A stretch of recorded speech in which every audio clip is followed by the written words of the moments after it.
Buongiorno ragazzi, l'obiettivo a lungo termine della nostra scuola è di formare i nostri studenti culturalmente e dal punto di vista anche linguistico per poter affrontare la grande avventura della ricerca del lavoro.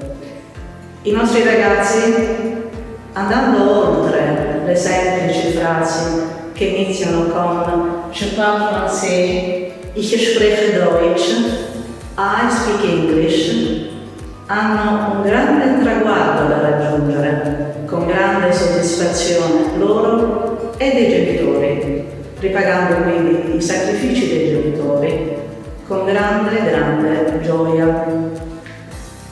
Cerchiamo di dare loro una forza, una competenza comunicativa spendibile ovunque a livello lavorativo ed organizziamo dei corsi di conseguimento di certificazioni linguistiche nella lingua francese con l'ente certificatore DELF, la lingua inglese con l'ente certificatore Trinity College.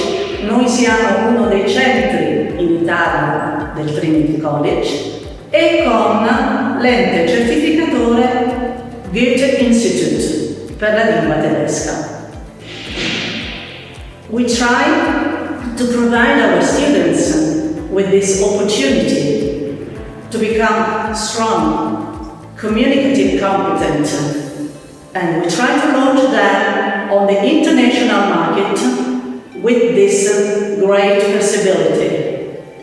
That's why we organize courses in English, in French, and in German, which enable them to get an international certificate with 3 international language boards, DELF, Trinity College, and we are one of the Italian centers for Trinity College, and the Goethe Institute.